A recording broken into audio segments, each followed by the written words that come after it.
Hello, and welcome back to the greatest Sherlock Holmes, Basil Rathbone commentary series. This is the 7% Solution. This is the 10th one of 14. Oh my goodness. Believe it or not. And I'm Eric. I'm Josh. And I'm Sean. And I'm so excited because obviously every entry has been so thrilling and enthralling and mind-bending. God, it's like you became Sylvester McCoy just briefly there. It's my Latin tongue. It's just flicking in the wind. But I can't help it when we're watching this series because obviously Sherlock Holmes is just a thinker on another level. I'm constantly perplexed. Not always. With each new adventure. Flicking in the Wind is the name of my fourth album. Never mind. Okay. There we go. But here we go. We're on the tail end now, going downhill at a high rate of speed with this series. We're here. It's March 16th, 1945. I think it's a double bill. Is it? I can't remember. It was attached to another movie, not Sherlock Holmes. I'll look it up and tell you what it is later. But House of Doom. Let's say, yeah. And then there were none, probably. That would be perfect. But... The answer is forthcoming, so stay tuned for that. It's also 42. But anyway, should we get started? Without further ado, let us all get our version of the movie, whether it's Blu-ray, DVD, VHS, Betamax, reel-to-reel, 8mm, 16mm. Also, disc 4 of the complete Sherlock Holmes collection on Blu-ray. There's this one guy with Betamax is like, oh, thank God, finally they mentioned me.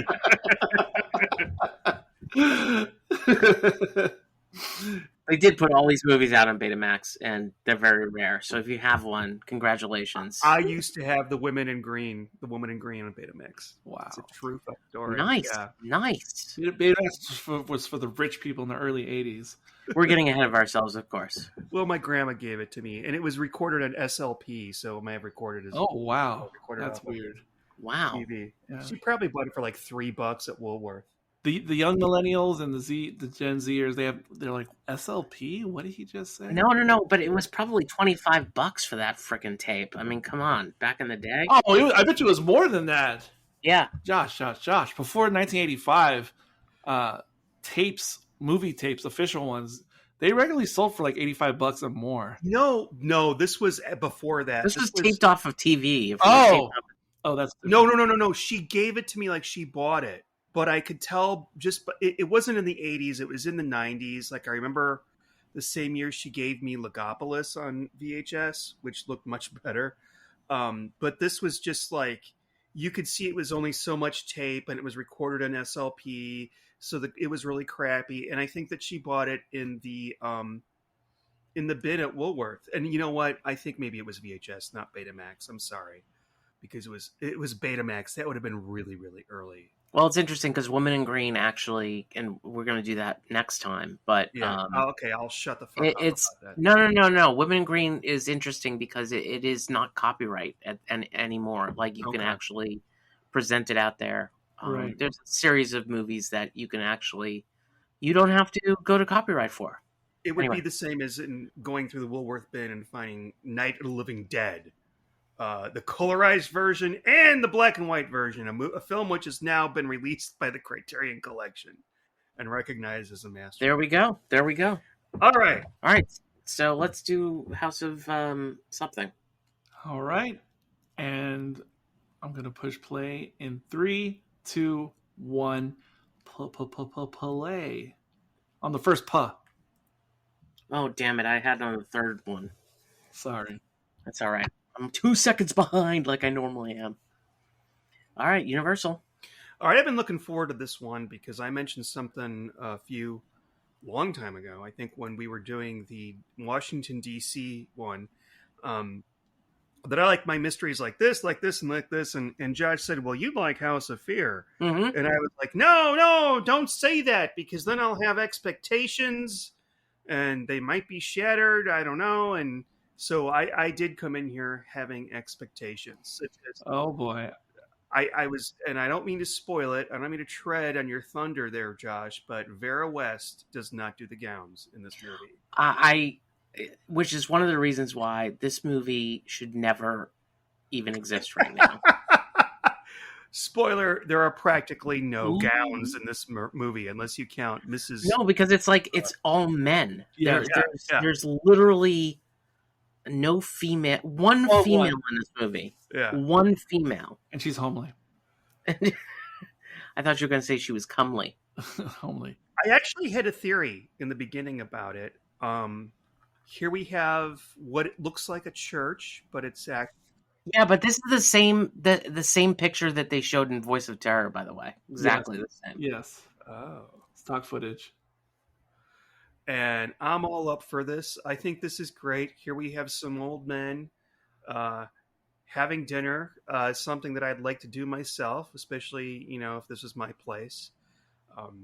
Hopefully the food is good, in this place. I hope it is. I hope she's a good cook, but it is England. Scotland. That's true. Is it not Scotland? I think he's Good right. question. I think you're right. They're on the, again, I got confused between this and Voice of Terror, so it's like, are they on the North Coast? No, but I think you're right. I think it is Scotland. Okay, so this is Ralph King, by the way. This is obviously loosely based on the original story about the 7 pips. Not even loosely based. Like, they just included orange pips. That's how it's. So I was gonna ask, because I did read it a million years ago, this story, but I have almost no recollection. Oh my god, almost no recollection of it. Is this what the pips were in the original? Like, and what are they? Are they like literally like seeds of like an orange or something? I think yes. Yeah. Yeah, they are. They're seeds of an orange. Okay, and is that what they were in the short story? Does anyone know? Yes. Okay. But this story has absolutely nothing to do with the Orange Pip story. So if we were going to do a master class on this story, I think there'd be 3 films that I'd tell people to watch.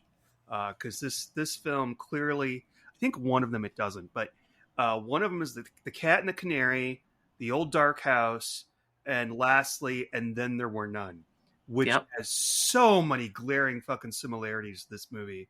The story definitely does. Came out in the 1930s or 20s. I don't remember what, but the first movie production, the big budget movie production, at least, of And Then There Were None, came out the same year as this. To the point where I was looking at this and I was thinking it might be the same set, but I don't. It's possible if it was a Universal movie. It wasn't. I mean, they've used this house like at least 4 times already in the Sherlock Holmes series. Like, this house was used in Sherlock Holmes Faces Death. It was used in what was the other one? Maybe just Faces Death so far. But it was definitely the same house in Faces Death. And what's interesting about this, quite frankly, is that who's coming to Holmes right now? It's the insurance It's guy. the insurance broker. I actually thought it was. I thought he was the maid dressed up in drag. I swear to God. What? For like 5 minutes, I saw that maid and I thought, "Oh, that's Holmes dressed up." No, it's a man. It's the murderer. And then I'm like, "It's him." Oh, that's because you've seen Holmes in disguises way too much. Yeah. By the way, this is Gavin Muir again, who's playing the insurance guy. He was in Faces Death. He played the middle guy, Philip Musgrave. It's been slightly demoted for this one. Okay. I mean, I can't remember the actor's name, the modern actor, but he kind of reminds me of the actor who plays Peter Quill's grandfather in Guardians of the Galaxy. He's a known guy. Sorry, that's the best way I can refer to him. it's funny because this policy is supposedly huge, right? Okay, so this is insane. Yeah. This premise, What's the same? like to have this compact with some other rich guys. Yeah, it is. It is insane. It is insane. Not that you think they're going to go around murdering each other, but it just seems like no good can come from this. I mean, it does have a plausibility to it. Like, it's almost like all these old guys, they never got married. They've got no next of kin. Like, what if? Why give it to these other? Why give it to these other guys who outlive you, who aren't your kin? Well, that's the confusing part of this is that, if you're somewhat successful, and most of these guys were, like it's like a level of greed that doesn't make any sense. Yes. I agree. I like the we may be getting ahead of ourselves here. What's going on? The true meaning of what's going on actually makes sense in a mystery solution, and it is pretty surprising. I didn't see it coming, but on paper, like with insurance companies as they work, at least today, wouldn't make a lick of sense. It would be easier to do back in 1940, whatever, though. I mean, if everybody wanted to move away to a exclusive island or Well, yeah, that's exactly what this is. It's kind of like an exclusive. This is Epstein's Island right here. Yeah, I don't know that the Scottish Highlands have ever looked so much like Southern California. Yeah, no, it's true. But I like the way that Sherlock's kind of like, I don't want to be here, whatever. I hate this, and Watson's like me, like totally digging it. Like I love the movie. I almost got the feeling, because they do give off that vibe, but I almost got the feeling that was literally coming from the feelings of the actors themselves, like in real life. Because it did seem to me a bit like. So you don't think this is direction? Well, right, because I kind of got the vibe from watching the whole movie that Basil Rathbone didn't seem that into this particular production. He kind of felt like he was mailing it in my opinion, but I don't know. Oh, you just wait, man. Yeah. I may put that out. I think you may be right, and I think it's because he was handed a really shitty script, and when he basically what's the word I'm looking for? Counters. He says one thing in one scene, and then another scene something completely different, and he's just like a man at odds. It's a great idea, but it's really not that well written. Oh, the tobacconist. Will that Yeah. play in any way? I didn't notice that before. By the way, the movie. Yeah, exactly. This movie was released as a double bill with The Mummy's Curse. Well, of course it was. There you go. Because all the B movies were done this way. These two people right here, the tobacconist and his daughter, are going to be memorable later on, or you're going to have to know who they are later on. Oh, he's really important. Yeah. And unless you actually read the sign McGregor, like I did, you wouldn't know who the fuck they were talking about when they mentioned McGregor. They only call him the tobacconist one time. It's one of the problems I have with this. Yes. I'm just going to go ahead and say it. Keeping track of names and characters and faces, you need like a cheat sheet. Yeah. I need one to keep. Or Eric, if you're me watching this like 3,000 times. Yeah. And it's set because they could easily have fixed it because they've got a doctor, a captain. Mm-hmm. I think they have a colonel. They could just call them the doctor, the captain, the colonel, and not call them Maberly and Alice. It's like it's freaking Game of Clue. Is what it'd be nice if they had little tokens that they wore that kind of like hinted you. I thought you were going to say Game of Thrones, which applies to Game of Thrones thrice-ly, 3 times as much as here, by the way. Oh, this is Merrivale, Dr. Merrivale. He's obviously the guy who's in Faces Death. He played Penrose. And this is old Alistair, who is a comic character, who basically is, I mean, if you're going to choose somebody to be, the person who's going to take the rap for everything, that's going to be him. So Merrivale, this is not his home, yet he sits down and he enjoys reading Alistair's library. It seems they've been there for a very long time, I feel like. And Alistair is an interesting character because I would call him the first sort of openly gay character in Sherlock Holmes. He has one laugh out loud scene later on. I didn't get the gay thing, but whatever. You could say you didn't get the gay thing. Wait, who does? Alistair. The little I don't know what you Fred.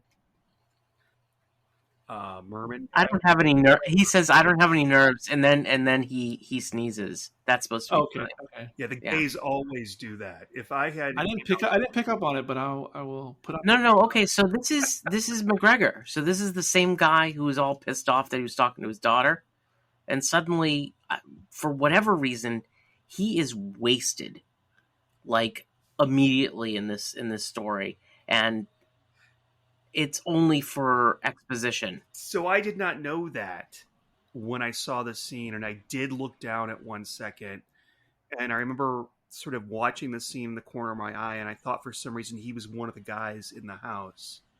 Oh, I know. So that's another thing. Like, they just skip from the house back to here really quickly, but this is where Holmes is staying. It's really, I agree with that. Again, like, I still love this one. For whatever reason. Oh no, I love it too. I love it. I'm not going to give it as good as a rating, but This is Mrs. Monteith. She's smiling there. That's her biggest smile that you'll see. I totally thought yeah. Did you think she was the murderer? Yeah. Yeah. I thought that she was one of the two murderers. I thought there were two. Well, yeah, it's just what do you call it? They made it seem like the murder could have been so many different characters, like kind of like how Glass Onion was. Yeah. And so I was trying to solve it right away, but it was so convoluted. I don't mean convoluted in that. I mean convoluted in which there were so many hints pointing in different directions that I gave up eventually because it was just too much.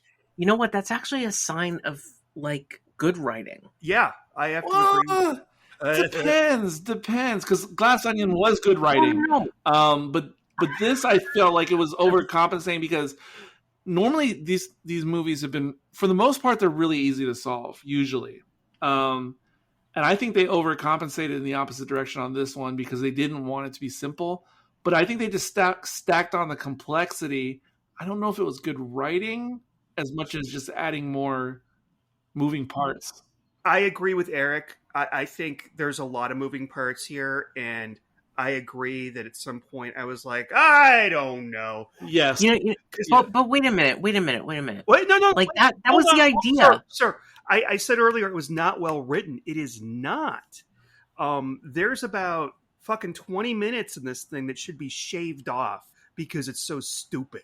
Okay. No. I mean, they had the humor part of it. Look, the fact of the matter is that we're obviously we're nowhere near that scene yet, but one of the greatest scenes that I've ever seen in Sherlock Holmes is Holmes and Watson by the fireplace, and Holmes saying, this thing is so muddy. It's almost like they keep stirring it up. Like that's the idea. That's what they're trying to That do. is the idea. I get that is their intention, except they literally muddied it up. And it's like not literally, but the captain leaves the needle on the cushion. It can't be him. And Holmes was right to think it wasn't him because he didn't receive pips in the mail. So why is he trying to fake a And then it's whoever this person is who supposedly got burned up, Davis. That's this. If you've been watching the series, then you would automatically assume that's the killer. Except they weren't really burned. That's what I did. I'm like, if you didn't see him die, he didn't die because I've. But then what happens is, and again, like we're doing a commentary on this, but we're like talking through it as if we're doing a reaction. But the fact of the matter is like everybody dies this way. I know, and that's what made it like it felt like there was red herrings all over the place. Exactly, and the solution just being, you know what, none of them died, is pretty amazing.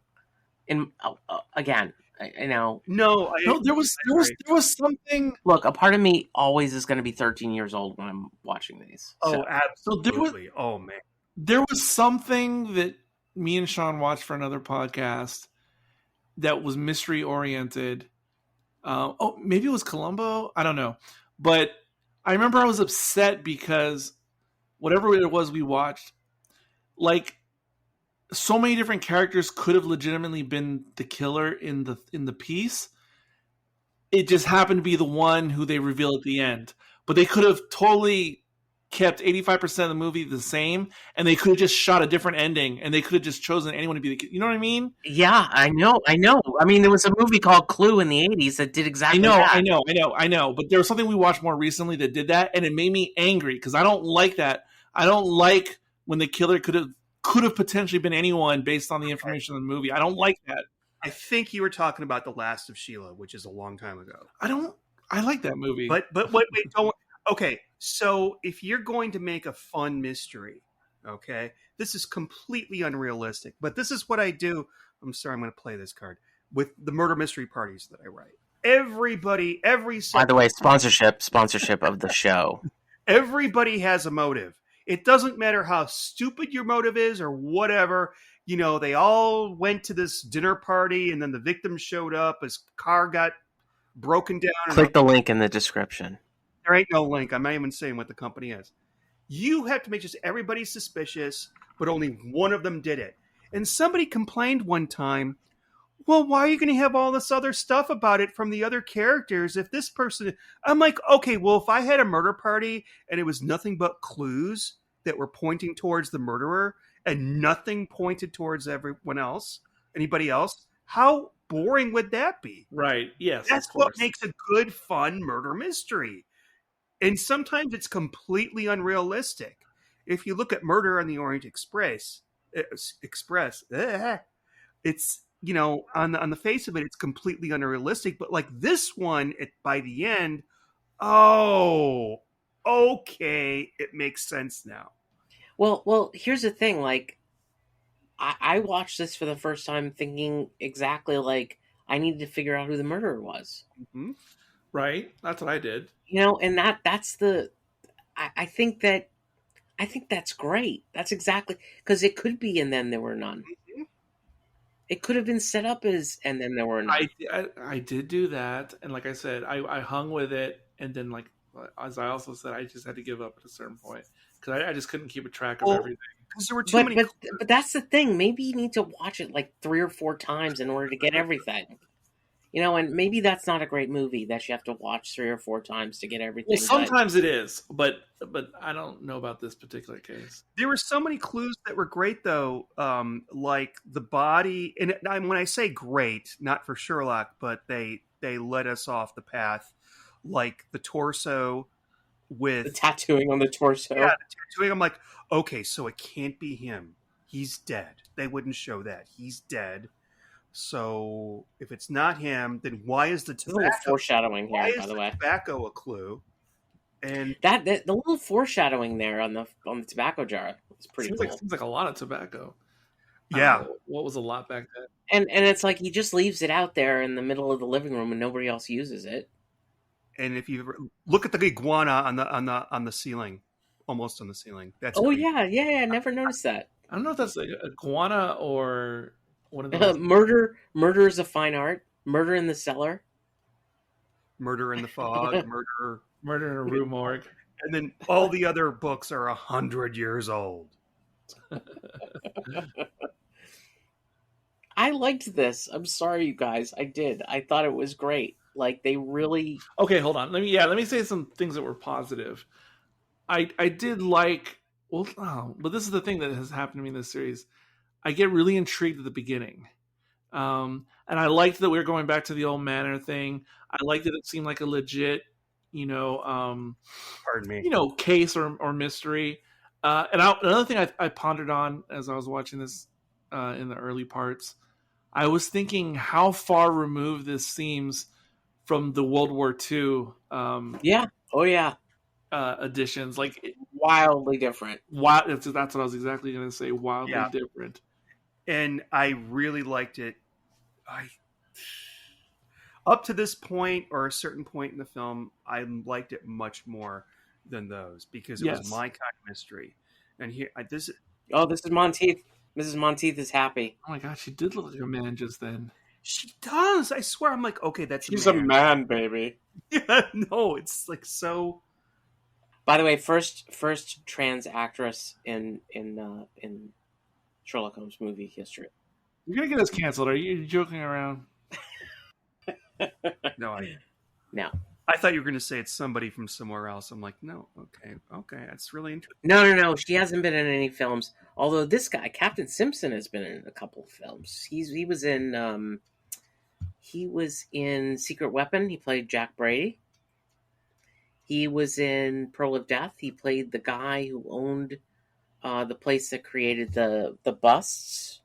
Okay. Oh, that's right. Yes, I remember him. Yeah. And where else was he? He's been in a bunch of these. Of course, they didn't actually bother to put the tattoo on his torso. I have to They admit, just said, "Oh, look at this." I have to admit, he seems like a different class of guy that would normally hang out with these folks. Are you talking about the captain? Yeah. Yeah, he does. He definitely looks blue collar, but I guess maybe that's the sailor, the surly sailorness. Yeah, that is interesting that you bring that up because it seems to me that most of these guys actually had money. Yeah. Right. But it really doesn't matter in a good mystery or a good whodunit. I mean, Eric, you brought Glass Onion up before, and not all the people in that film were like complete rich assholes. Right. So Everybody hated Glass Onion, and everyone hated it. Yeah, people hated it. I didn't hate it. I thought it was no, Eric. I didn't hate it either. I loved it. I thought it was generally well received. I thought it was fun. But there were people that thought that it was crap. I didn't. Maybe I'm on social media way too much. yeah, I thought the last 10-15 minutes were crap after the murderer was exposed, and then after that, I'm like, okay, I want to go home now. So there's no alcohol reaction. I don't know what the fuck he's doing right here with the. Yeah. So apparently, whatever chemical this is, he was able to, through brandy, figure out that it was a close shave Captain. By the way, close shave Captain Simpson is funny because he's the only one with a beard. Man. Oh, very clever, Sherlock. It looks like the UA I dropped off at the doctor's office yesterday. I was going to say, if I sat down on a needle, it would just go straight up my butt, and then nothing would happen. It's kind of a weird way to kill somebody. I grant you. No, it's not to myself. It's slightly terrifying. How did he die? He had a needle up his ass. Did you guys, or was it just here? The trend in high school that I know it wasn't just my high school, where people would just like when you're like in between classes, making your way through the hallway. I'm sorry, Eric. I have to interrupt. I'm going to put a pin in this scene right here. I have to stick a pin in it and come back to it. Eric, go ahead. No, but people would randomly like poke people with pins like in the hallway. No, that never happened in my high school. It was a thing, and I don't think it was just only my high school. That is really weird and also dangerous. Yes, but anyway. Yes. I'm a dangerous man to fool with. Or was the old wives' tale? Was there any truth to the whole? Remember when there was a scare with like pins like in apples, like at Halloween? No, that doesn't happen. That doesn't happen. It was razor blades. We can say that for the Halloween episode. Yeah, it sounds like an urban legend to me. It is an urban legend. I love these little glasses, by the way, and they destroy them every single night. I know. I love that. Somebody has to clean those up. No, I kept thinking, did they buy them at Costco? Like, we're just going to throw these. No, Sean, definitely IKEA. Definitely IKEA. Well, yeah, that would be cheaper, but that's a bigger drive out to Georgetown. You have to go in the maze and go downstairs. Like, I don't think they're going from Scotland. But you literally get like 500 of those little glasses for like $32. I don't know. Do you think the Scottish? I mean, you would think they might just go straight to Sweden rather than go to Georgetown, Texas. Definitely. Oh, well, I have to go to Georgetown, Texas. Oh, he had the 5 pips in his hand. Okay, so this guy that got the pips right now, I don't think the two guys look exactly the same. Okay, that's Cosgrove. Cosgrove, and then there's they had to change their approach because Cosgrove was the one who decided to, had convinced everybody to become the beneficiary, right? So what they did was they made him the next guy up. when Okay. Holmes joined everybody. You know, I'm thinking to myself at this point, like, you're really, what are you going to do? You're just going to continue to kill people? So help me with Why this. don't they just stop? Why don't they just stop at this point and wait till Holmes leaves? Hold on. Maybe I missed it. So why are the guys still hanging out at the That's manor? that was his What's question. their motivation to stay hanging Well, out? the motivation I get to standing out or staying at the house. Staying at the house and or staying in town or whatever. Well, in true, old dark house fashion, they're stranded at the house because there isn't a car to take them back to the town. No, they were offered. They were offered to stay, and they decided to. But why? to Why take would the you offer. stay? Because then you can study everybody. You know, really. I thought there was a Oh. reason they couldn't leave, or maybe I'm just projecting. No. There wasn't a reason they couldn't leave. The fact of the matter is Alistair actually offered them to come and stay, and Alistair is the only one who wasn't part of this whole thing. Oh no, I understand. So they had to pivot really quickly I understand that. and try to figure out how to manage this with keeping Holmes there. I understand that's why Holmes and Watson are there, but the whole party could just leave, and nobody could be murdered. Because that was nothing that bothered me. Because I was like, if I was one of these rich guys, and especially if the pips got sent to me, I'm out of there. I am so gone. Like, there's no way I'm hanging around. Well, that's the thing is that, they knew the pips were coming to them, right? So it didn't matter. But but I do agree that if I had this whole thing where I was cheating the insurance companies and I had Sherlock Holmes staying there, I would just stop the whole fucking thing in its tracks and just stop. Like, we could just say, okay, that was the last person that got murdered. That's it. And then Holmes would be forced to go home, and they could complete their plan. You know how many pieces of detective fiction would have been spoiled by that? Like, oh, I'm going to a murder party a dinner party in New Orleans. Oh, hi, it's J.B. Fletcher, the solver of many. You know what? I'm going to go ahead with the murder anyway. I'm just going to do it. Yeah, exactly. It doesn't make any fucking sense. I mean, Glass Onion had the same thing, right? Yeah, it absolutely did. That's right. Yeah, it totally did. It totally did. But at least in that, like, he had the arrogance. Like, that was, like, part of his plan. He did. He had the arrogance to, like, maintain it and stuff like that, and he had, like, the arrow shoot him and stuff like that. He was a Columbo murderer in a way. It's funny because we're so talking about the Glass Onion, and that's what this thing is. It's I guess it's the glass pip. It's a 1940s B movie version of the Glass Onion. I'm not going to agree with you there. Yeah, you're overpraising it. Yeah. For me, it's a little bit more like And Then There Were None with like, oh wait, I love this part where he actually goes to sit down because I actually thought of that as he, wait, Watson, don't sit. And he checks. Yeah. Yeah. I mean, but that's the comic part of all this. You know? Like how many farts are trapped in that cushion he just wiped with his hand? Probably a lot. No, but I actually like most of the comic turns in this movie. Oh no. Oh, it's bad. I didn't say all. Most. Josh, a few episodes ago, you were talking about the one guy that directed an episode that was very noir. It had a lot of shadows. And yeah, that was the Voice of Terror. I found that to be the best directed one of all of these. This one looks nice as well. And I don't know how often it does this. I noticed after a while, it's like, oh my gosh, they're using a lot of Dutch angles. And it didn't look bad. I always, whenever someone uses Dutch angles, I had to stop and think. By the way, when I saw this guy strangling him, I thought he was strangling the doctor. I got confused here for a second. All these old white men. Well, he was Dr. Watson, anyway. Well, I mean the other doctor upstairs, Doctor. Oh, okay. Because we just saw Maryville not that long ago smoking in some Maryville. You know, I think that Maryville and Alistair should have changed names because Alistair looks more merry than. Yeah, I can see that. Also, this is not something that's ever discussed, but Lestrade is from Scotland Yard, which is England, and he should never be up here. Right. But Scotland's in the name. I guess you can make that argument.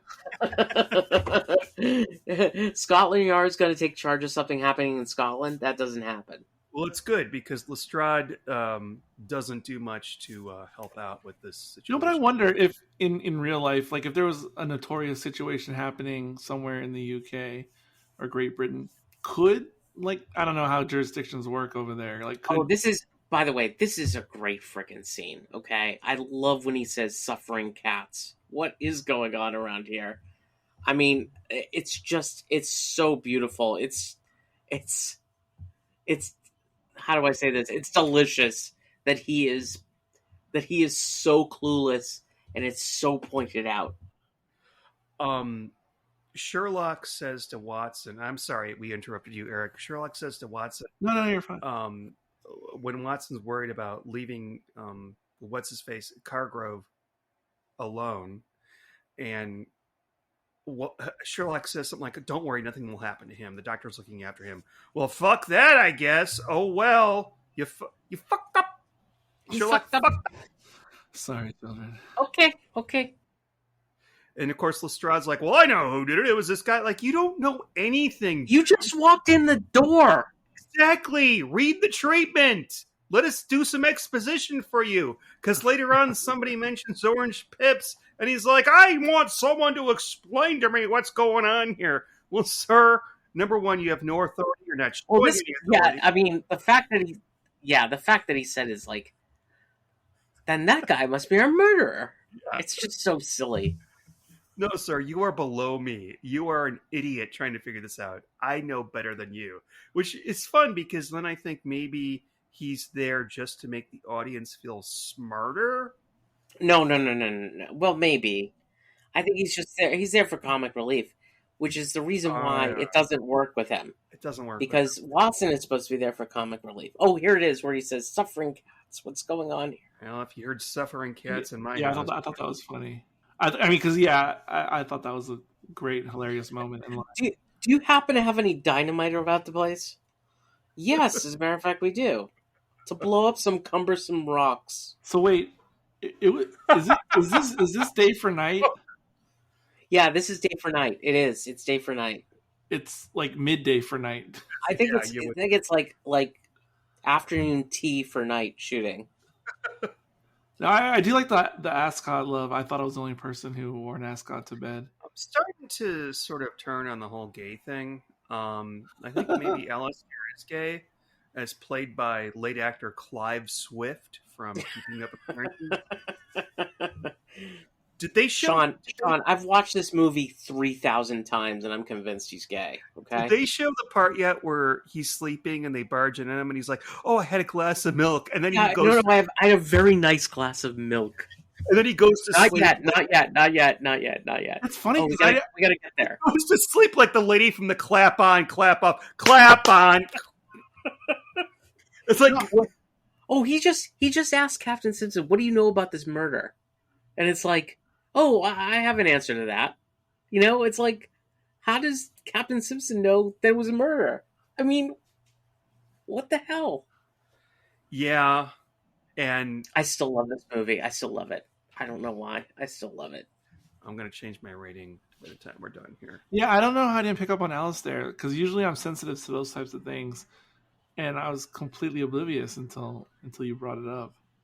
Eric is sensitive to the gays. He's got a good gaydar.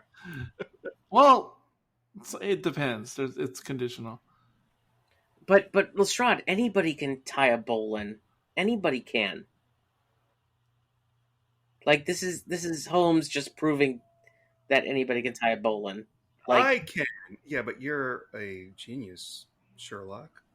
But you also read a lot. No, for some reason with Alistair, if I was to cast him today, I don't know why I feel Jim Broadbent, if you know who that guy is. Yeah. Yeah, he was in... You know what? He was in the Stephen Moffat Mr. Bean Doctor Who thing. Yes, he was, yeah. Oh, yeah. Yeah. I see him playing Alistair for some reason. Like, I want him to be playing Alistair. I see the guy from what was the movie called? Oh, crap. A short, bald guy. That narrows He it down. was in The Princess Bride. Oh, you're talking about Wallace Shawn. Yeah, that's who I say. I thought that too, but maybe in appearance, but not with the whole voice thing. Oh, here we go. It could be either one of these two gentlemen. Yeah, I like this. And he looks at it. No, thank Wow, the captain's in black tie. Look, but he like smiled. He had a little smile there. It was all acting, as we find out later. It did seem a little draconian. It was. Are you saying draconian, kind of like Frontier in Space? Stop! Draconian? Don't! Every time I say that, I think of that, and you just gonna say my favorite Jim Broadbent role is do the can. No, we can. Can. I was skinny because of that part in that movie. that was very jolly. I'm so glad you did that. Yeah. So Lestrade's gonna save Captain Simpson. Yeah, come on up here. No, I've had it. I've had enough. I should go home to North Carolina or wherever. Maybe he's American, and I'm going to drink like an American. Like if you're Scotsman, you just drink whenever. If you're American, you only drink. This is so funny. Him waking him up right here. Who wakes people up like that? I have. I've been waking. Just like digs his fingers into his shoulder. And now he, the first thing he thinks of when he wakes up is, I'm going to grab a drink. Which is probably what I feel like when I wake up. Yeah, exactly. Well, you may be murdered. Oh, thank God you're not my murderer. Mind if I have a drink? And he's like, oh, there's a guy outside. That's so true. Inspector Stubbins outside. We got a guy inside protecting you. Don't worry. And this is the part where I'd be like, I'm not going to go back to sleep. I'm going to get another. No, but he woke him up for the purpose of sending him back to sleep. Yes, waking up was ridiculous, other to exposit more info to us. Someone's in the linen closet. Oh my God, there's somebody in the closet. Guys, there's somebody in the closet. There's somebody in the closet. Alistair's out of the closet. I got him. I got the murderer. I have. By the way, you see the little chessboard on the ground there from Sherlock Holmes Faces Death. Really? Oh wow, I didn't see that. That's neat. Yeah, same place, same set.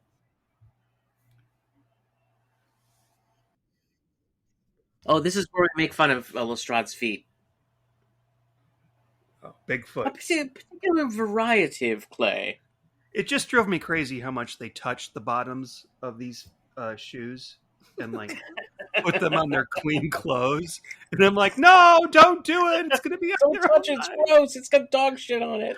You live in 1945 and you wear a perfect suit. Don't do it. By the way, they're heading down to the beach for whatever reason. Okay. Footprints, right? Isn't it in like the middle of the night or something? I mean, if there was a fire pit, I'd be there too, but there's a nice scene right here. Nice stock footage. Moon behind the clouds. Stock footage. Oh, yes, this scene. All right, we've got the footprints. This is where Eric, this is breakfast for dinner shooting right here. Breakfast for dinner.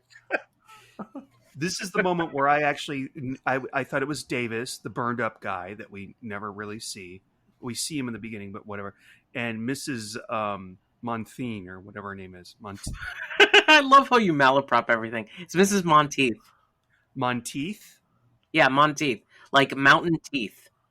Mountain teeth. Monteith. Yeah, Monteith. Yeah. I thought her last name was Montine because we actually knew somebody with that last name.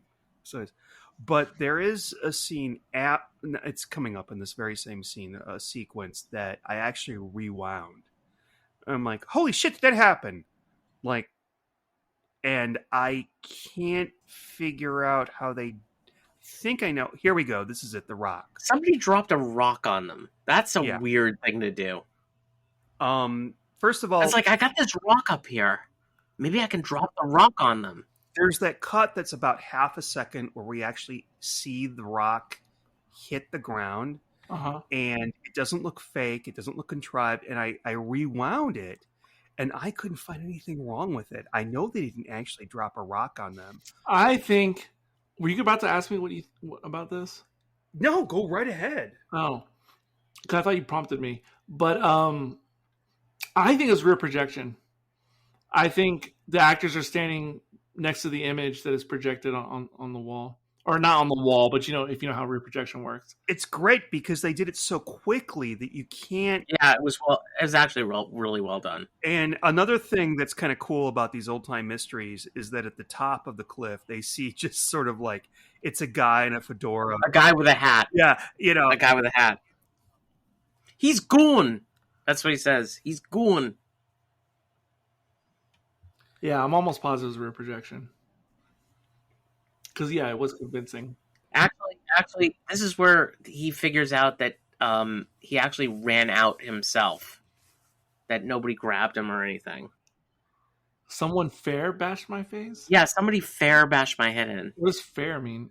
I mean, in that context. Well, he didn't do it. I don't know. It's the English. They don't know how to speak the language. Okay. So this is the great thing. Lestrade makes this mistake that I wouldn't have made if I was there. That obviously somebody, quote unquote, broke in by breaking the glass from the inside out. Right. It's like the oldest trick in the book. I mean, It is the oldest trick in the book. Dude. Like, I want to say they've even done that in this film series already. Like, use that glass thing. What, the glass going on the outside? I don't remember it. I can't think of it off the top of my head. When she comes in and But again, this is supposedly one of the mysteries that we actually see. So they're all way different, as you said, from the beginning movies. They're all pondering and leave it to the creepy lady coming in through the background with the candle. So when are they going to mention the KKK in this? That's from the story. It's only a matter of time before we catch Captain Simpson. He's clearly the murderer, even though he got the pips.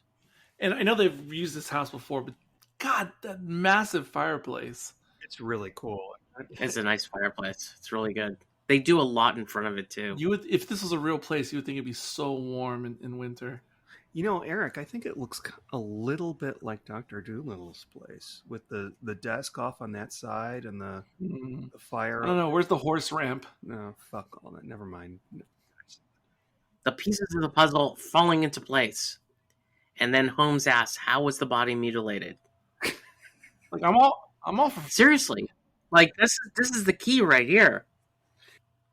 How was the body mutilated? When you have to mutilate a corpse like that, I mean, that's... Was he just doing some snuff? Yes. Yes, actually. Alistair uses snuff. Is Merivale reading a comic book? That's what I want to know. Blinking boat? Looks like it. How do you know he had a blinking boat on his epidermis? What does that even mean? That he had a tattoo on his torso. Oh. Epidermis meaning skin. Yeah, I got that. Dermatologist. Oh, I was wondering what a blinking boat was. I didn't know if it was like a hemorrhoid or like a hive. Was it a messy job? Osteal. No, it was done by the skilled hands of a surgeon. A blinking boat is one of those things that you have in your eye, and when you blink, it won't go away. It's like, fuck! So the indication here that they've now switched again, and now we're saying it's Merivale. In fact, we're watching him take down a turkey right here. Look at Alistair's like with surgical precision. It almost looked like a fake turkey, but I think it's real. No, that's a real turkey. I know. I asked that actor like 25 I think years it just ago. looked different, like without the modern hormones or something. And the wing is ginormous. Oh, wait a minute. Wait. So Lestrade thinks he's getting pips right now. That'd be cool. That would have been a great idea. It looked like Mel Brooks for a second. Yeah, it's terrible. No, that would have been really great if they gave him the pips at that point. No, it wouldn't. Although you can tell immediately there's no pips in there. Like, it would show on the envelope. I kind of want some of that turkey. That turkey does look good. I don't want that turkey. I would like a turkey, but not that one. That one looks. It just looks strange to me. Whatever. It looks weird. The shape of it or something looks strange to me. It's not exactly a John Madden, version, but I didn't say I had to be a turducken. Not a turducken or anything. Okay, so somebody saw something that they shouldn't have seen. Okay. And he's going to leave Watson there to take care of. And the first thing Watson says when he's been told he needs to protect them, pass the wine along, would you, Alistair? The Cat and the Fiddle. Yeah, why does Holmes do this? He has no idea at the time that the tobacconist or McGregor would have any, doings in this. Like, he doesn't have that clue. Yet he leaves the house, he leaves Watson with these two guys. And by the way, yeah, now that I see they're able to go to that town, everybody should, if I was Alistair, I'd be like, let's get the fuck out of here. You're right. I almost thought she was lying, though. Whoever said. Hold on 1 second, Sean. The answer to that is that Holmes had figured out that the envelope was steamed open and resealed. How did he know it was the tobacconist that did it? Well, hold on. The reason why he followed Lestrade is because of what happened to that envelope, that it was steamed open and resealed. Okay, so he thought that the source of the envelope would be a clue in the case. No, that somebody needed to see that information first. Right, I understand what you're saying. I'm saying that where that envelope was unsealed would be a clue in the case. That would be a movement. Yes, exactly. But then if you, I don't know. But I mean, even the note said that McGregor had found something about the Driercliff case that he wanted to tell them. And obviously somebody had intercepted the message. In other words, whoever whoever McGregor saw obviously saw McGregor. Okay, that's good. Okay. It worked. It's good.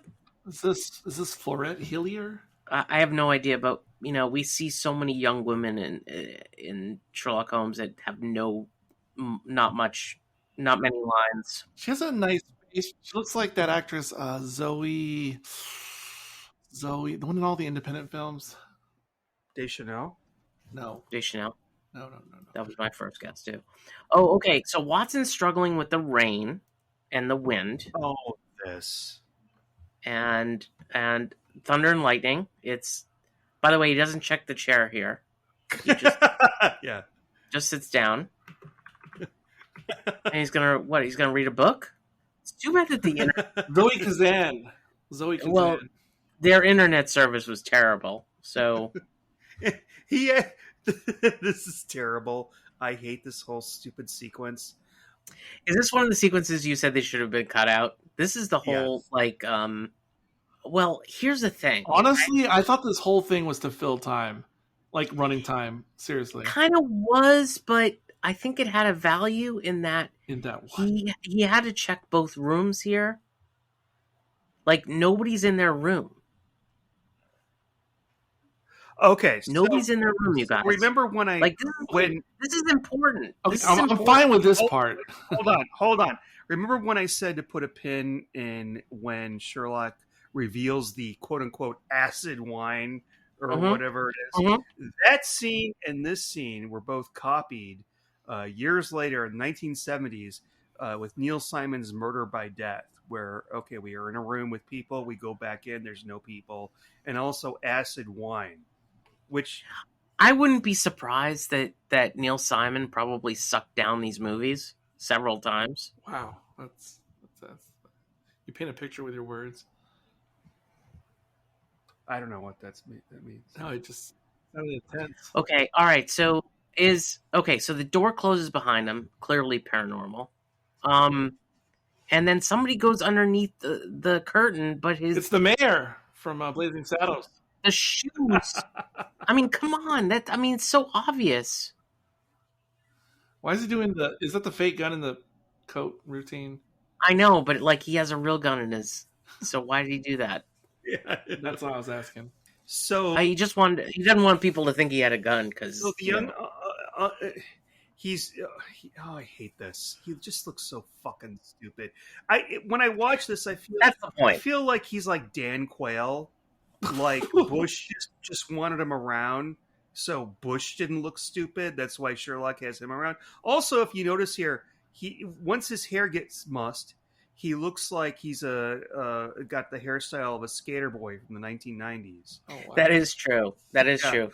7 years bad luck, by the way. All right, who's this at the door? Yeah, who is this at the door? Confound. This is one of the dead people at the door, Okay. trying to get him away from everybody else.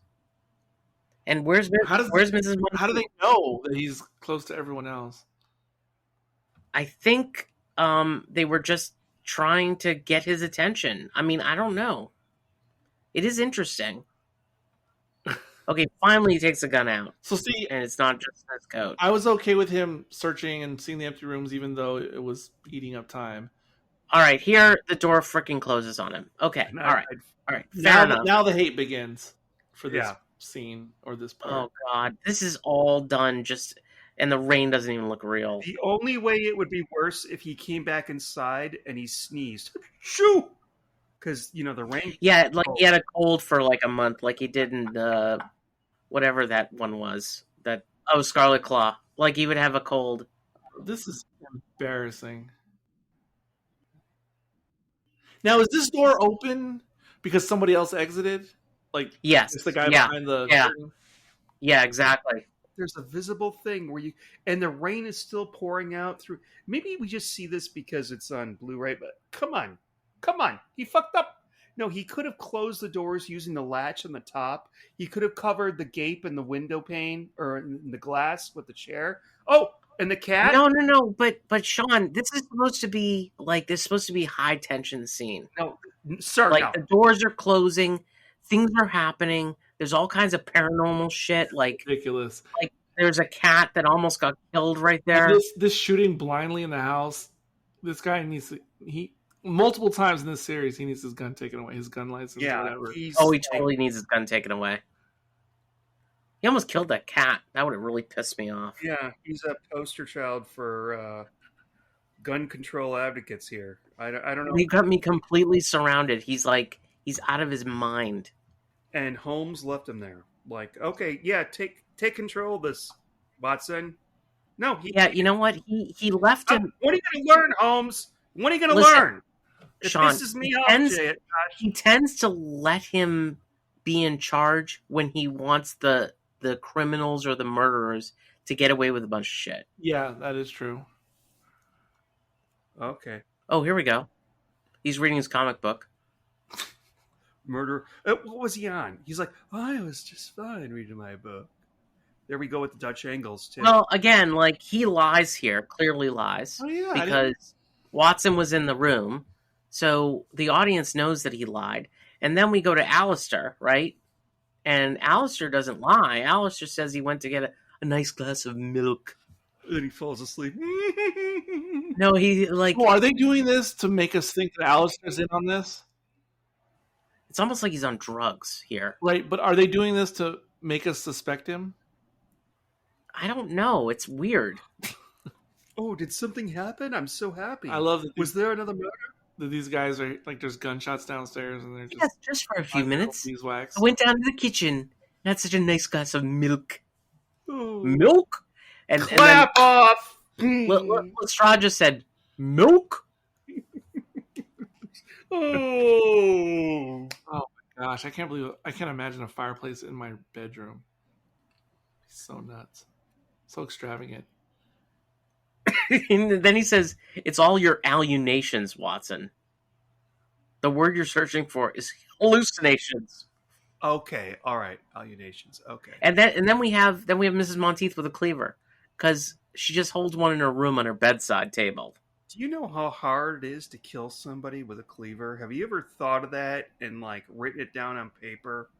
It's very difficult. I think if you hit him in the right place, though. Like, do you know how hard it is to like braid your hair like that by yourself? Oh no, I know so many girls who can do it in less than 2 minutes on themselves. I'm glad she put down the cleaver, though. Oh my gosh, she looks like a man right there. She's a man, baby. Yeah, that's why I thought, Actually, she looks quite attractive there. Actually, Eric. She's got kind of personality there. Sir. Oh, she has kind of a Margot Robbie thing going. No, I think she has a what's her name? What's Warren's first name? She's got a Greta Thunberg thing going. No, what's Warren's first name? Ran for president. Elizabeth. Elizabeth? Elizabeth Warren? Looks like Elizabeth Warren in her Pocahontas outfit in that particular scene. All right, all the liberals just left the podcast. Bye! No, I mean, bye. I'll talk to you guys later. No, never mind. All right, all the fishermen just came in, and they all look like fishermen. Yes, How can you tell? How can you tell they're fishermen, you guys? Because they look like the Gordon's fishermen. They totally do. Each and every one of these guys are Gorton's fishermen's. And I'm like, the guy. Why are your glasses so clean? Well, he looks a little bit like a hippie. The one with the glasses is a little bit like a hippie fisherman before hippies were a glasses thing. shouldn't be clean. They should be dirty. Sometimes I see people in movies. I'm like, your glasses shouldn't be clean. Why? You just survived a werewolf attack. No, but he just generally. So I looks did clean. take a note for old Alex. What of it? God. By the way, in the background it says Truman's Bitter. Oh wow! I love all these extras. What a hidden They message. did a really good job. Yeah, It's like not a. Go ahead. no, the girl earlier, the one I was mentioning at the tobacconist's place. This is the only movie she was ever in. Yeah, exactly. There's a couple of actors that this is the only movie that they were in. I thought she would have been like another, bit player for all these Universal B Guys, movies. it's the patriarchy. Yeah, patriarchy. Tyrannical patriarchy. Oh, I love this scene, you guys. I love the scene in the graveyard. I'm sorry. I just do. Oh no, Josh! No. I love the scene in the graveyard. Tell me it isn't so. Okay. I understand why they're doing it. I'm pissed at Holmes for making once and doing it all. And then we have the owl gag. The Doctor Who owl gag. Oh no! This No. if that previous scene and him getting locked outside wasn't enough. Yeah, this just makes him look like a fucking I mean, idiot. okay, all right. So it is a little crazy. A little. A little? I mean, it's not for today's audience by any stretch, but I don't. It you was know, their there were smiling people in the theater on this one. Oh, he thinks the owl's the person. Having a nice chat, Watson. Stupid bird up there. You should be so lucky to see an owl that close. surprised. I mean, he's done a hell of a job here. I mean, if you think this guy is like overweight and like out of shape, I mean, he's freaking taking this thing down. No, that's why we can't lose any weight. Well, I would never be digging with like a vest, dress shirt. Yeah, No. in Texas. Yeah, it's not going to happen. Bye. So long. You do it.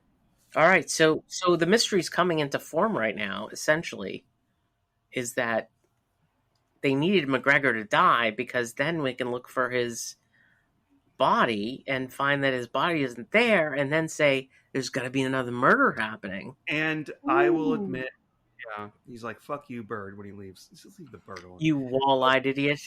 The disappearance of McGregor's body actually put another clue out there. I'm like, I don't know how to synthesize this with the other clues to make a cohesive story. Did we get to the part with the body, the torso? But there's a lot of stuff here. I was like, oh my, it doesn't make sense. And what's really amazing, it's like I actually went through the characters in my head. What if this guy did it? What if this guy did it? What if this guy did it?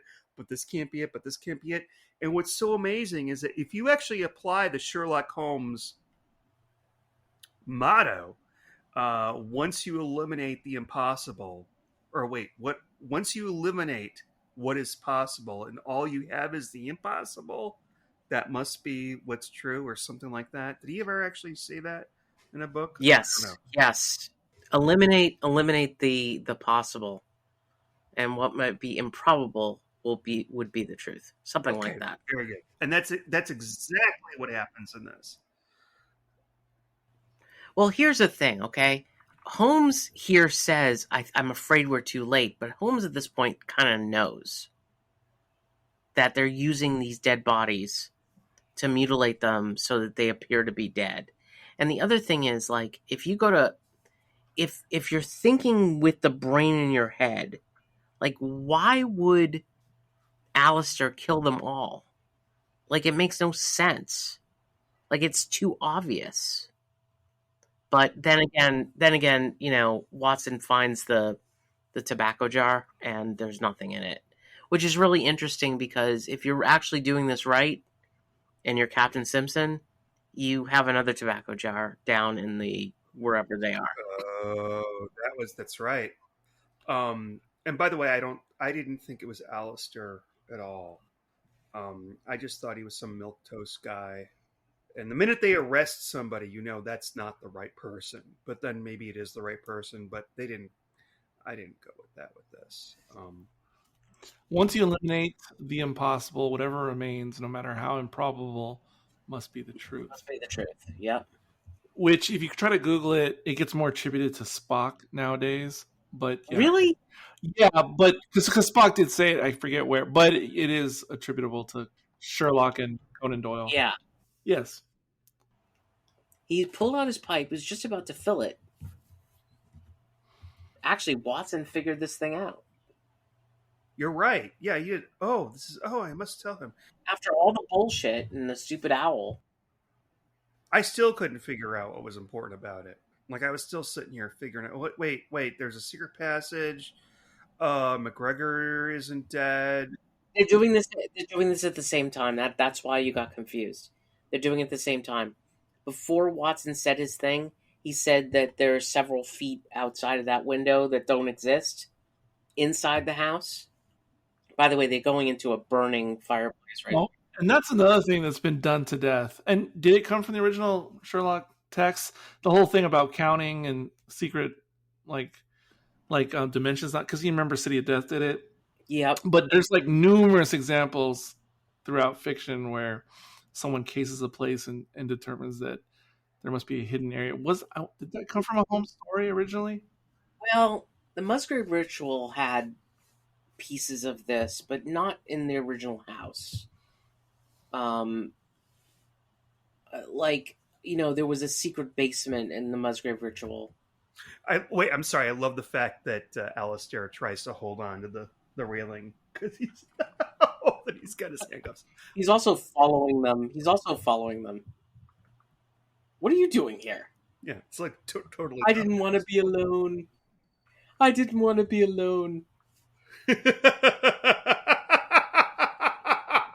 You're right.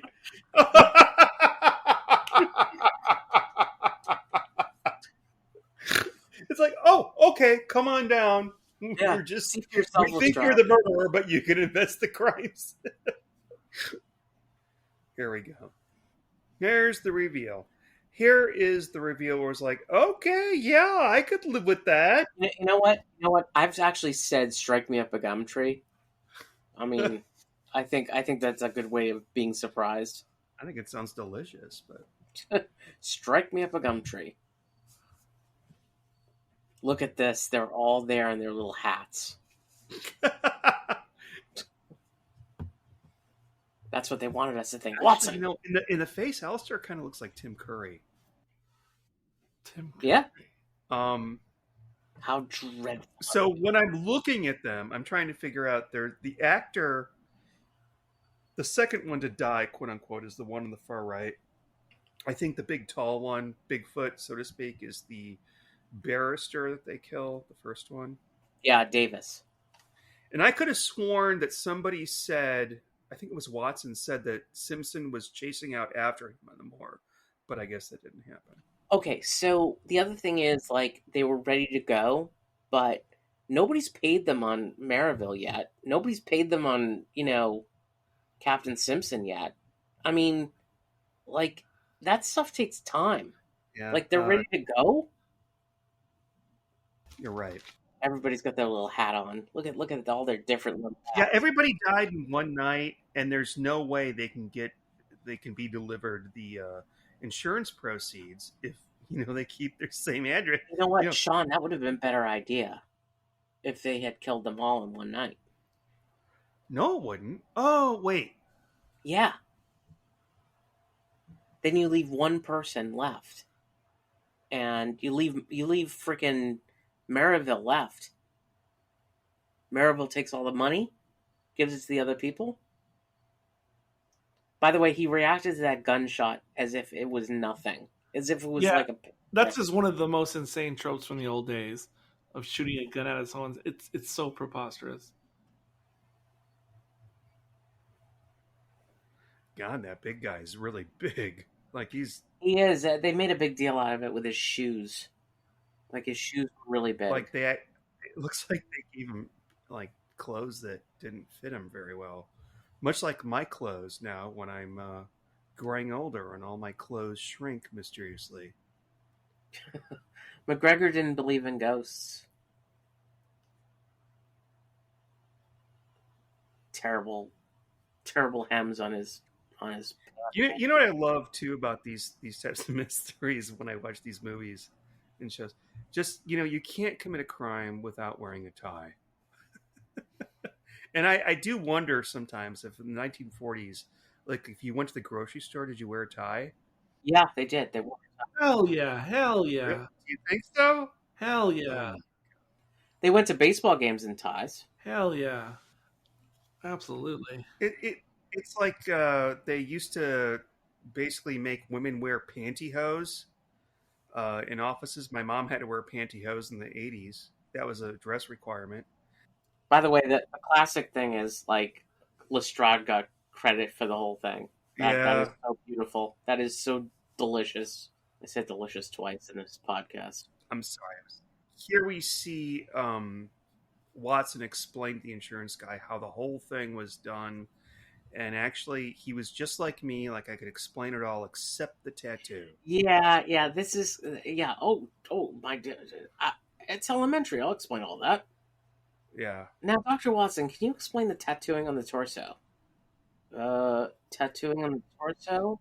I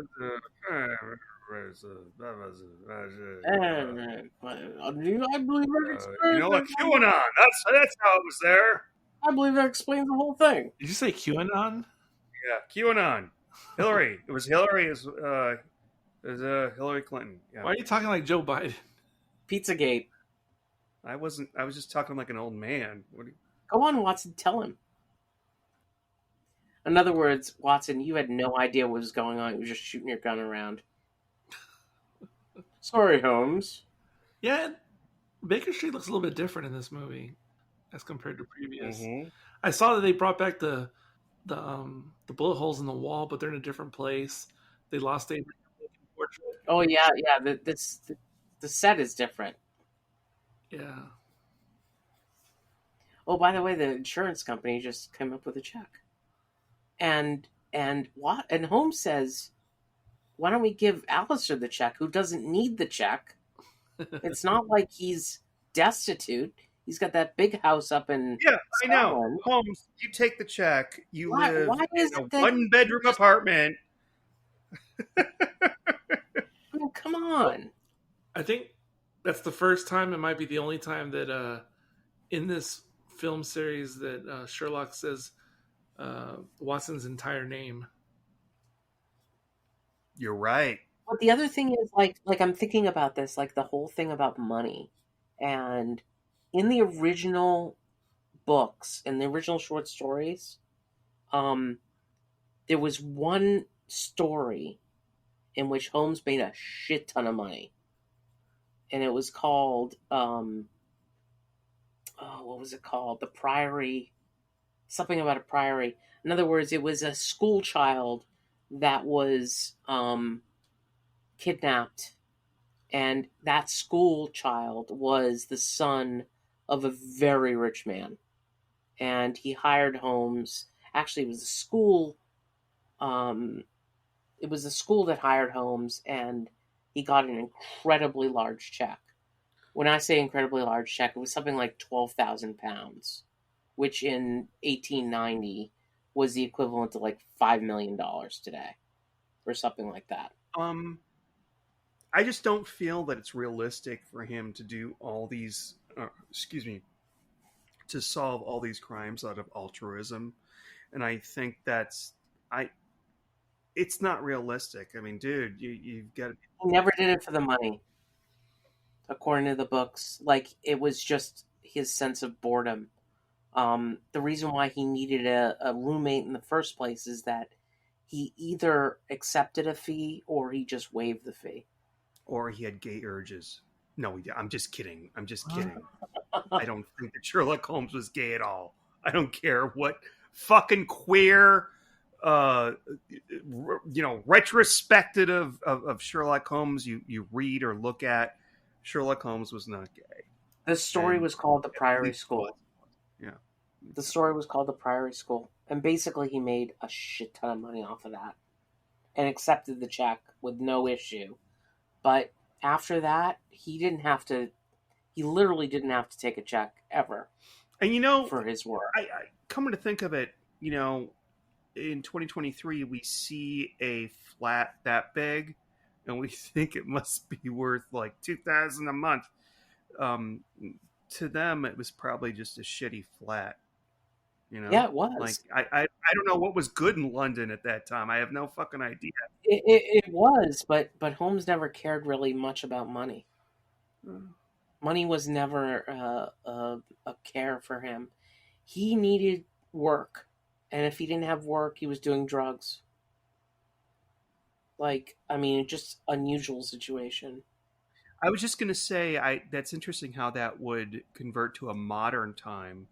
But they did that already they did it with Sherlock, but not really. It's probably a halfway decent place, you would think. And Elementary, I think they did better with it, if memory serves. Yeah, again, neither one of those really was served, the original Arthur Conan Doyle all that well. No, neither one of those versions. Well, neither did these movies that we're watching for this. To be honest, neither. Yeah, exactly. That's why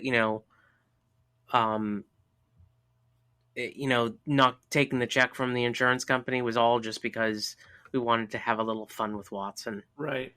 That's all it was. What we really should be doing is just do like a Sherlock Holmes book club and read a short story per episode, and Bob's your uncle. But I suspect that's been done before. Yeah, I suspect it has somewhere. And you know what? Like, the original stories are really good. They're really very well written. Most of them. Oh, yeah. Not all, but most of them are well written. And really carry Sherlock Holmes through his world in a more stable way versus the new stuff. Again, like, you don't need the book club. You just watch the Jeremy Brett episodes where you basically can, grab the short story and you're going to see the dialogue is almost exactly the same. Well, I'm curious, like, in the Jeremy Bretts that I hear so much about, and them being supposedly, like, really close to the source text. Like, when they do you could follow along. You could literally follow along. Right. So I'm wondering in the Pips story, whenever Jeremy Brett. Where are you? Jeremy Brett. Sorry, I was thinking of Nigel Bruce. Anyway, I was curious. I wonder if they get into the KKK angle when they get to that story with the Jeremy Brett. They never did. They never did the 5 orange pips for Jeremy Brett. Oh, okay. They never did. I wonder why that is. More questions. It's interesting. But they never did it. By the way, 12,000 pounds in 1890 would be 1.8 million pounds today, which would be $2.4 million. That sounds about right. All right. Let's rate the House of Fear. Or just House of Fear, I think it's out of Sherlock Holmes, The House of Fear. There's many things you could choose. Not even Sherlock Holmes and The House of Fear. It's Sherlock Holmes, The House of Fear. Who's first? What are we measuring out of? I think there's a lot of things that you could choose potentially. I would say owls. How many owls do you give? I don't know why that was in my head when you said it. Except I was thinking stupid owls. Either owls or cleavers. Which one? I like owls. Or glasses of milk at night. I mean, owls, which one do you want? Stupid, ridiculous owls who want to know how many licks it takes to the center of How many suffering cats out of 5 do you give? That's okay. I'll give it suffering cats because I have 5 cats. Okay. And at one point or another, if you believe them, they are suffering. Yeah. So, out of 5 suffering cats, I'm going to give this 4. I was going to give it 3.5. I think that 80% of this story holds up, including the solution. Like, I'm all in for that. but 20% of it was really the fallout from that stupid Watson stuff. I thought it was terrible. I thought that was like almost like bad Three Stooges, and I enjoy the Three Stooges, just to say, but like I thought that this wasn't a great Holmes mystery. I when I it just doesn't. This isn't fair. I think to the production, but when I see stuff like this, I think Agatha Christie, I think Poirot, I think Marple. For some reason, the juxtaposition of having Holmes in there didn't work, especially since everybody knew, as one of y'all said, that um, Holmes is an internationally known detective. Um, I like there were things in here that were like total like clue bait. Um, I'm gonna tell you the first of all, Davis's body was burned. We don't see any bit of his body except the cufflinks. Another one was the murder of Simpson, quote unquote murder, where his legs and his arms were cut off, and we know it's him because of the tattoo. And whenever something happens to somebody like that in a mystery, heads up, that's important. And I kind of brushed over it like an idiot, not realizing. And the same thing in a mystery, if somebody's head's caved in, like if somebody's been like battered so much in their head that their face is unrecognizable, or they died in an explosion or something like that, which Cargroves does in this as well. As a mystery, it's pretty shit. I don't know. It's pretty tight, but at the same time, the way it's brought together is not good. Is that fair? Yes. Does that make sense? Yes. I'll expand. Maybe. I would have liked to see this done differently. You can't remake this for a 2023 audience because I think it would be too obvious. Go ahead, Eric. Well, okay. Is this my turn to rate? Please. Yeah. I think this movie deserves a score of 3 or higher, and I feel a little guilty giving it lower than the 3. But the reason I'm giving it lower than the 3 at 2.5, Suffering Cats, is just because it lost me halfway, as already discussed. And maybe that's my fault. I don't know. And I think kind of because I felt a lot of the same as what Sean was just saying. And I think because I also thought, okay, all these deaths are really suspicious because they could be easily faked. And I was more engaged, when we had 1 or 2. And I think the reason I gave up with trying to figure it out was because Queen. I never would have guessed that so many guys were teaming up together. Like it's because of the whole insurance scheme. It seems so much more likely that it would be one guy and then maybe like a helper accomplice, like the homely lady. It's so funny you guys were fooled, and yet at the same time you're rating it low. No, well, the reason I was fooled is because it didn't make sense that if this is the scam, that there would be like 7 guys in on it. You know what I mean? Like, really? That seems weird. Because that just seems really strange. And I mean, because if Holmes wasn't there, all the insurance would have been paid. Like again, it makes sense. Like, but see, this is like if I would have followed that famous quote / rule that if you eliminate all the impossible, then whatever's left, no matter how improbable. See, I failed that doctrine because eliminating the impossible, it's just what was left seems so improbable to me. I didn't accept it. Is it just because it makes sense? Yes, guys could team up and la-di-da, but it seems so improbable. That's why I didn't actually consider it, and that's why I got lost, and that's why I gave up. And again, I don't know if that's my fault. Maybe it's my fault, but I'm giving it 2.5 because I gave up because it didn't do enough else to keep me in. Again, it might be my fault. You fell into it because you fell into it, and you know what? That makes it good. Because on paper, it's better than other films in the series that we've done that I gave 3s to. Like, I think this one's better than some of those, but just because of my lack of engagement, that's why I'm just personally give What me. did you think about the scenes with Watson and all that I didn't like? I did like the humor, except for when he locked himself out. That really bothered me. That was so ridiculous. And then the owl, like, it was mildly funny, but it was just so like it came out of another movie. Okay.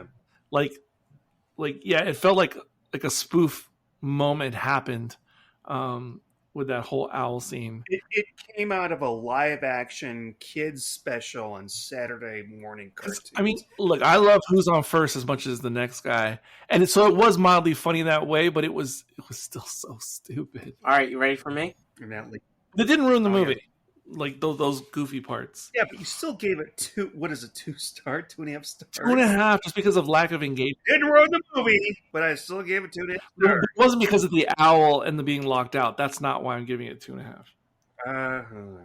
All right, that's fine.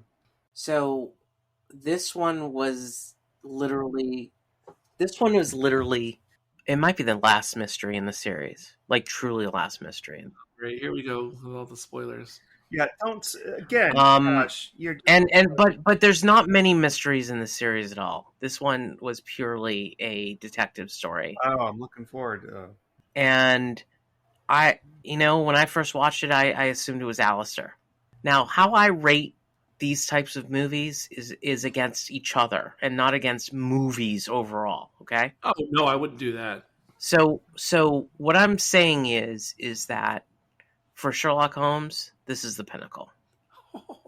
This is one of the best movies we've seen. And it's just because of everything you guys have already said, which is it confused you. You didn't know what was going on. You didn't know the names of everybody. It gave you the runaround. And yet at the same time, at the end of it, you're like, oh, didn't realize that 7 guys would come together and try to screw the insurance companies. Honestly, I think that's great. And I think that was brilliant. Now, the Lestrade being in this didn't need to be there. Didn't need to be in this, Lestrade. He was only there for comic relief. The Watson stuff for comic relief was just extending the movie unnecessarily. Had they started from square one, where we started with the first person dying, that might have been interesting. Without the insurance policy situation, we already knew that the insurance policy was concerning to the insurance company. Maybe if we didn't know that, it would have made the movie better. In any case, I mean, this is a clear 4.5 suffering cats, maybe a 5 for this particular series. Okay. This movie, you have to watch it 10 times to get everything that's happening in it. So I suggest you both watch this 10 times. No, I'm not going to suggest that. Yeah, I appreciate what you're saying. I think I love the fact that it confused you. That's exactly what I want out of a movie, is to confuse me a little bit. And I'll leave it there. Not that, because when I rated this movie, I absolutely compared it for the most part to the other movies in the series. I wouldn't compare it to, some other, standard motion picture. But I get what you're saying, Josh, about the being confounded by the end or surprised or whatever. And not that I'm comparing it to another movie, but I like when that happens when it's something like The Sixth Sense, which is something totally different. I get it. But that's a movie that got me, where it was super satisfying that I didn't solve it until it was revealed. And this wasn't that for me, but yeah, but I mean, I don't know if you can make that comparison. This is like, I'm only saying that's when it's pleasing. Teen movie, kind of obviously double billed with some other stupid movie, The Mummy's like, Curse. and like, for what it is, it presents itself as something different than what we've seen. I'm sure I would have been satisfied had I watched it in the theater in 1944 or 45. Well, I mean, I was satisfied watching it as a 13-year-old, and maybe that's what you need to be. Oh, well, that wouldn't hurt either, because I watched some crazy things when I was 13. That's you know what I mean? Like as a 13-year-old, this thing rocked, and it appears to me that, like, every single time I watch this, I find something different about it. Yeah. But again, I don't think it's bad. I don't even think it's in the bottom 4 of the movies we've seen. I just happen to have given it a score that puts it in the bottom 4. But I don't actually think it's that bad. I agree with Eric, and I agree with both of you, because Josh, if I had seen this when I was 13 years old, I also would have watched it 10,000 times. Yeah. I would have too, and I would have picked it apart, and like somehow that didn't happen with Ghostlight, but when I was 13. But I would like to. That's okay. That's all right. Don't worry about that. I think I would obsess over it, and then I would, then really fully understand it, like a mystery box. I mean, the ones that you solve, and then it would be cool in that way. But all right, I guess we have 4 remaining in this series. Can't believe there's only 4. 4 pips. Pips. Yep. And 4 pips remaining. And I'm sorry, whenever I hear Pip, it's Star Trek. I mean, that's immediately where my mind goes, but we're not going to bring that up. But till then, closing out the show today, this is Eric. This is Josh. And this is Sean. And until next time, we'll see you, I guess. I mean, I don't think we say don't panic anymore, do we? No, we don't. We've never said that here. You know what? No, guys, everybody, listeners, readers, everywhere, an envelope is slipped under your door, and it is pips in it. Yes. Yeah.